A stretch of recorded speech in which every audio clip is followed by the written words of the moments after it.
Écrire. Tracer, former des signes d'écriture. Noter. Écrire ses pensées. Rédiger, composer.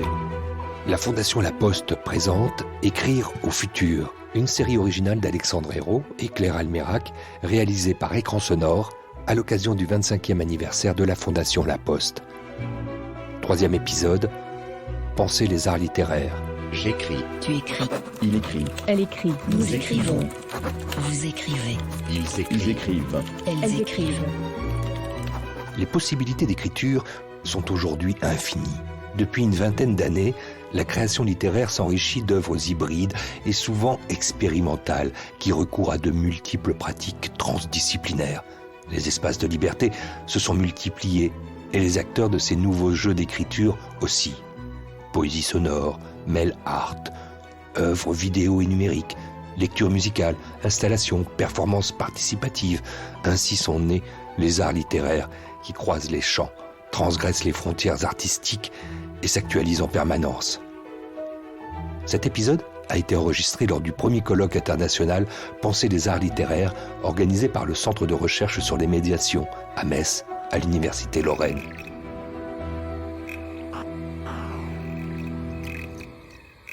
Bonne nouvelle pour la littérature, il existe, Carole Bisenius-Pénin, des nouvelles formes d'écriture et même un nouveau label depuis quelques années, les arts littéraires. Et c'est pour y réfléchir que vous leur consacrez ce premier colloque international ici à l'Université Lorraine, à Metz. On peut peut-être ensemble le définir. C'est une question en guise d'ouverture de ce 3e épisode d'Écrire au futur. Alors c'est un label récent, émergent pourrait-on dire en effet, qui vient avant tout du Québec et qui a l'originalité d'avoir non pas été créé par des scientifiques. C'est pour ça que ces 2 journées ont servi un petit peu à le conceptualiser, à le définir, mais qui vient avant tout du champ de la culture et des diffuseurs, c'est-à-dire des auteurs de la scène contemporaine québécoise et des diffuseurs, des programmateurs, qui justement ont essayé de voir comment la littérature, en quelque sorte, s'échappait du livre pour happer, je dirais, d'autres formes artistiques, que ce soit la musique, la danse, le numérique. Il y a aussi des choses qui naissent, des nouveaux noms. Il y en a un qui est une forme de néologisme qui vient de naître, qui s'appelle l'écran vin. Je suis un écran vin. En effet. Donc ça, c'est un collègue, Gilles Bonnet, qui est un collègue de l'Université de Lyon, qui a mis en place ce néologisme. Et c'était justement pour travailler sur la porosité, la frontière, ou en tout cas le changement de posture de l'écrivain dans l'espace public, mais cette fois confronté à un écran. La littérature, elle se saisit d'autres formes artistiques existantes. C'est ça l'extrême contemporain. On l'a dit, l'exposition, l'installation, la performance, les outils numériques. Donc on est vraiment au pluriel. Je m'appelle Jacques Balter, je suis professeur en sciences de l'information et de la communication à l'Université de Lorraine et je dirige le centre de recherche sur les médiations. Il y a quelque chose qui a commencé, puisqu'on est ici justement dans un colloque qui est consacré aux arts littéraires. Il y a 50 ans pour vous. Et il y a 50 ans, vous confessiez tout à l'heure, devant tous ceux qui vous écoutaient, que s'il avait fallu lire ce programme, eh bien, ça aurait été pour vous du chinois, tout simplement. Oui, c'est vrai. Alors, j'ai rien confessé du tout. C'est pas dans ma pratique. C'est une façon de parler. Bon, effectivement, il y a 50 ans, je commençais des études en lettres classiques à l'université de Metz. Et on était vraiment dans une approche de type classique. Où lorsqu'on voulait penser la question de la modernité, c'était essentiellement sous l'angle des sciences du langage, du renouveau des analyses narratives, éventuellement l'exploration de nouveaux territoires littéraires. Mais la question de la technique ou des technologies n'était absolument pas pensée.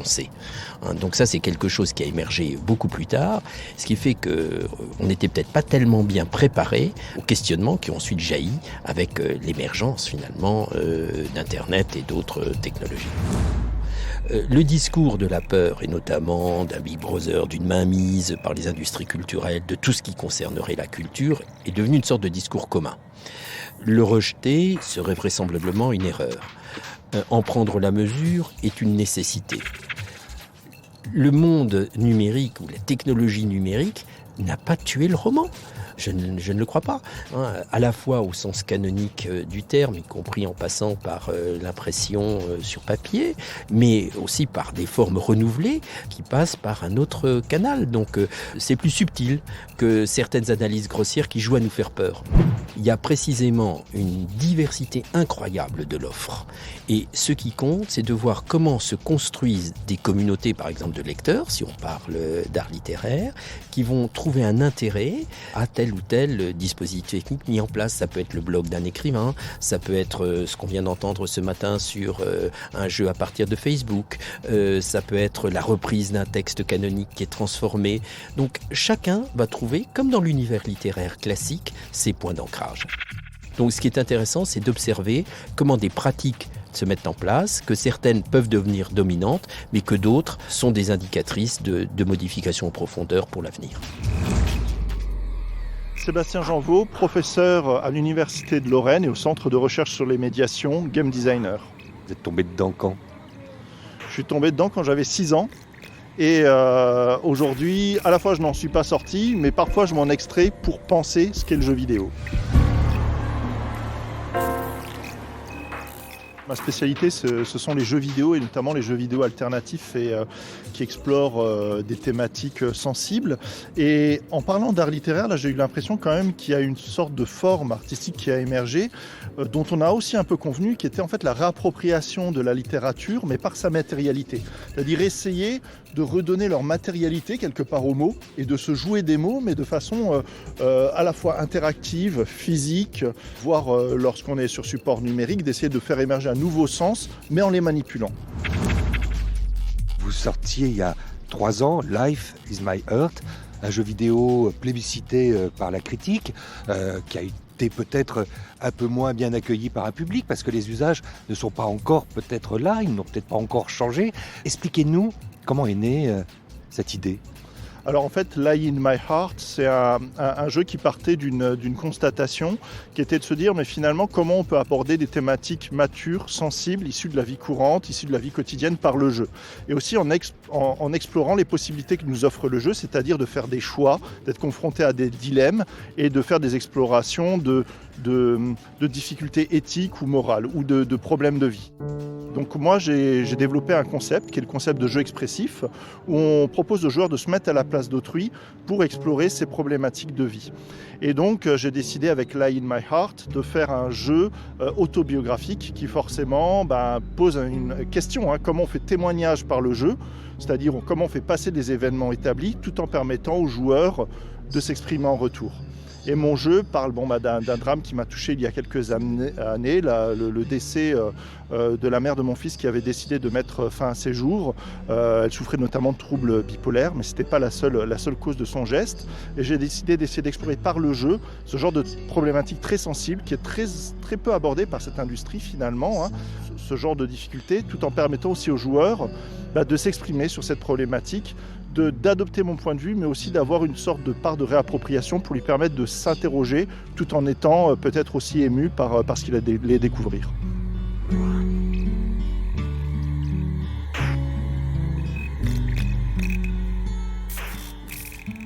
Emmanuel Vasselin. Oui, j'ai pris mes fonctions au ministère il y a quelques temps, le 1er juillet dernier exactement. Je travaille pour la direction du numérique pour l'éducation. C'est une mission qui s'avère passionnante. Aujourd'hui, les machines peuvent nous aider à écrire. Elles ne doivent pas se substituer, bien sûr, mais je pense que c'est très intéressant de voir ce qui se joue dans ce qu'on appelle les bots littéraires. Alors, je vais vous citer 2 exemples. Il y a un premier exemple, c'est un bot qui a commencé à écrire l'année dernière, tout seul, comme un grand, sur Twitter, encore une fois, qui s'appelle Les champs vraiment magnétiques. Et c'est le début des champs magnétiques d'André Breton et de Philippe Soupeau, le début du texte, qui est modifié par un bot 2 fois par jour. Le bot va puiser dans des corpus de verbes, de noms communs, d'adjectifs, et avec un jeu de permutations, au hasard, remplace certains mots de l'énoncé.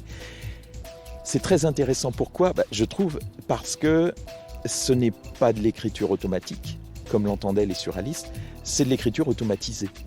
Donc je trouvais que c'était un bel hommage 100 ans après. Et les chants magnétiques ont été écrits en 1919. Et donc en 2019, de retrouver ce texte qui est légèrement modifié, qui est déplacé un petit peu. Ça nous emmène loin, ces bottes. D'ailleurs, bottes, c'est un anagramme ? Bot, tout simplement, c'est simplement une réduction et une contraction de robot. Et puis le deuxième exemple que je donnerais, c'est un bot qui a été créé par deux enseignants, je crois. En tout cas, l'un est enseignant et professeur de lettres, il s'appelle Grégory Devin, et qui a eu cette idée géniale et très simple, mais comme souvent les idées simples sont géniales, et on se demande pourquoi on n'y avait pas pensé avant. Il a repris avec son compère Benjamin Tilly, il a repris En attendant Godot de Beckett.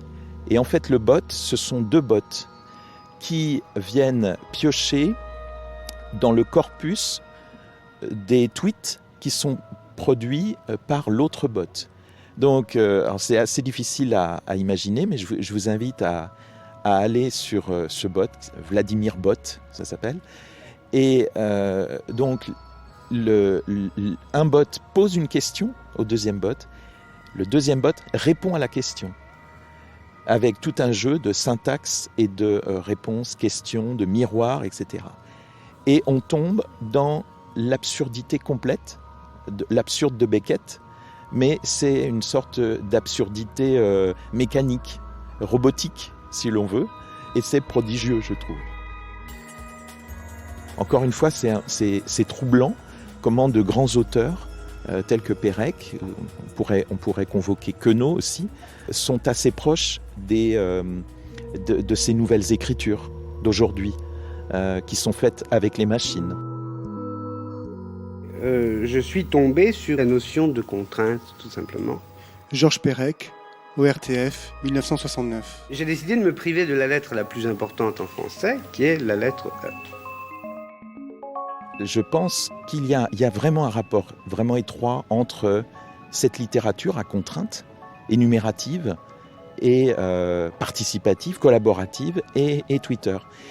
Et je me souviens qu'à l'époque de ce jour sans E, c'était le hashtag qui avait été choisi ce 13 mars 2018. 50 ans après donc la publication de la disparition. Voilà, 50 ans. Et juste quelques mois après la publication des œuvres complètes de Pérec dans la Pléiade, et justement Christelle Reggiani, qui a assuré l'édition critique de ces œuvres complètes, me confiait que Pérec était très très très présent sur les réseaux sociaux, cité, inspirant, prolongé, et cela dans toutes les langues. Il vous suffit de, par exemple, si vous tapez simplement Pérec dans le moteur de recherche Twitter ou dans des petits outils comme TweetDeck, et vous verrez, vous constaterez que de la Russie à l'Afrique du Sud, en passant par le Mexique, etc., Pérec est très très cité. Donc je pense qu'il y a quelque chose que je suis incapable de nommer, mais il y a un rapport avec l'écriture, la lecture. Il y a quelque chose entre l'Oulipo, cette littérature, et nos façons de lire et écrire aujourd'hui.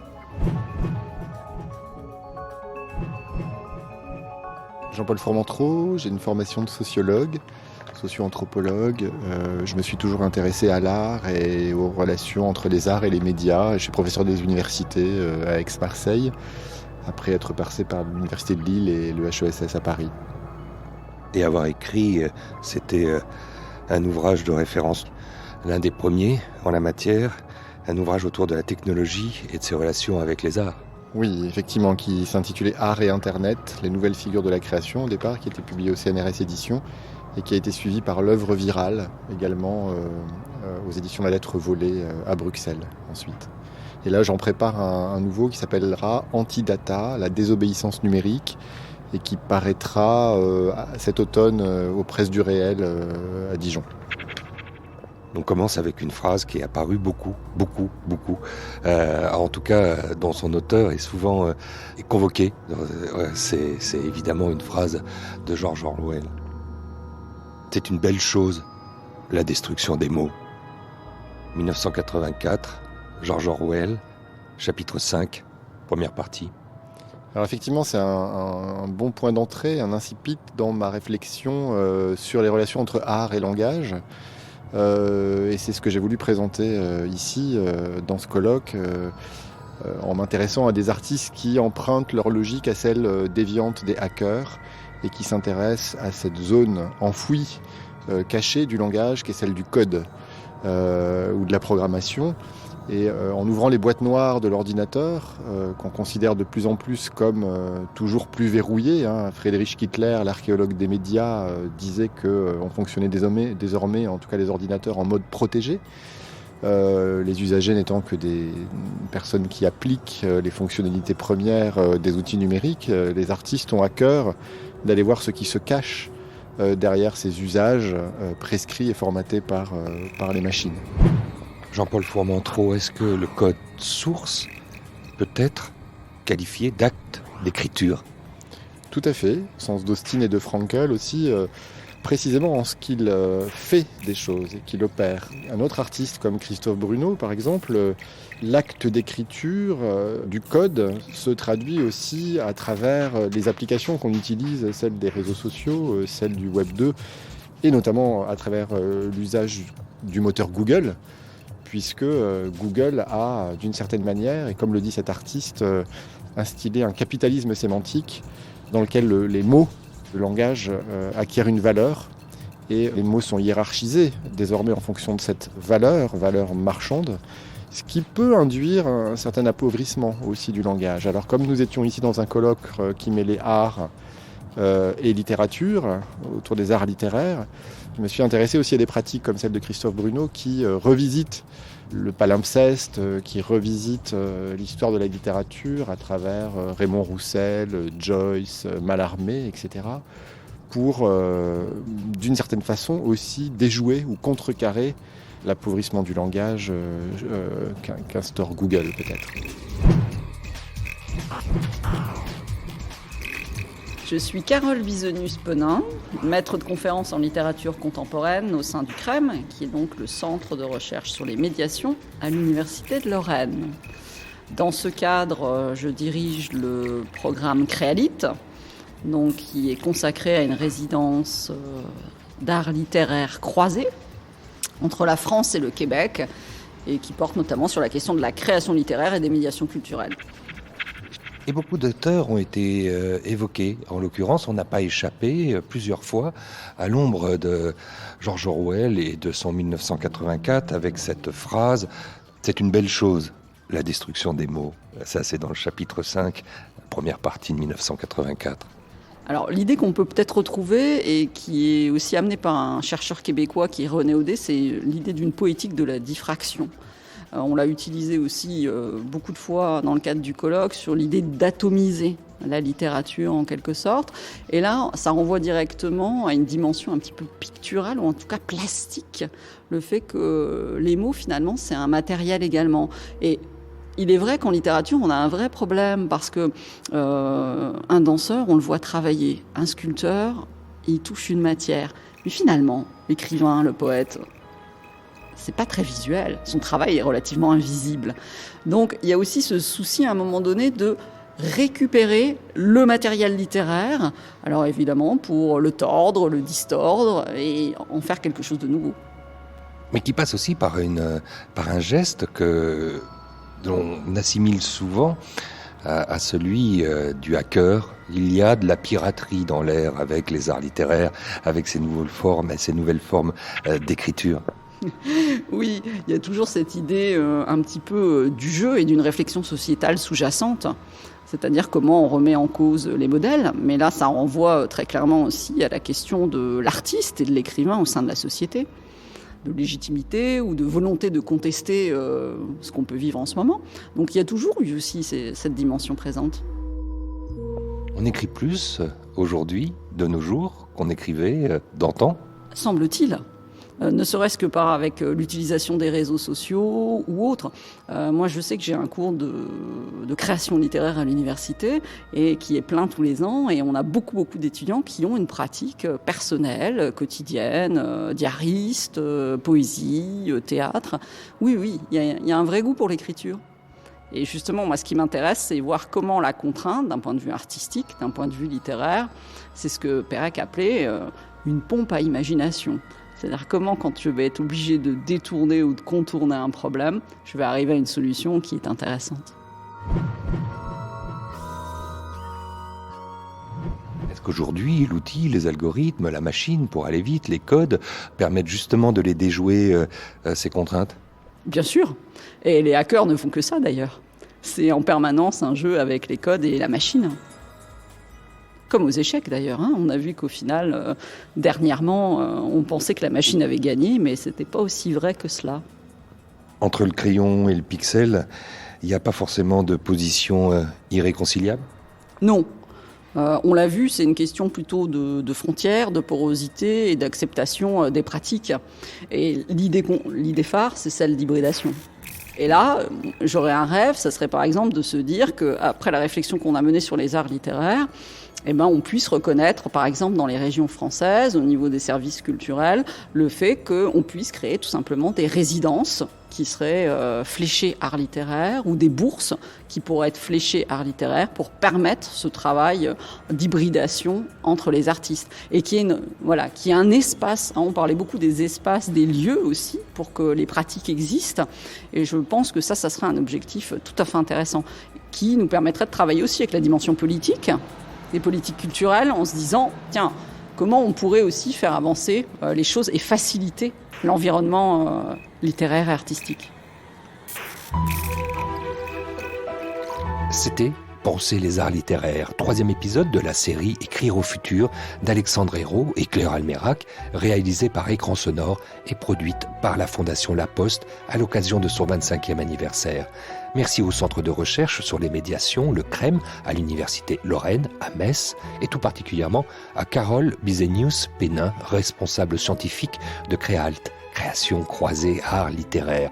Merci à Jacques Walter, directeur du CREM, Jean-Paul Fourmentreau du Centre Norbert Elias, Emmanuel Vasselin de la Direction du numérique au ministère de l'Éducation nationale et à Sébastien Janvaux, responsable de l'Expressive Game Lab au CREM, créateur du jeu vidéo Lie in My Heart. Vous pouvez retrouver tous les contenus de la Fondation sur le site fondationlaposte.org et bien sûr vous abonner à ce podcast sur toutes les plateformes Apple et Google Podcast, Spotify, Deezer et les autres agrégateurs.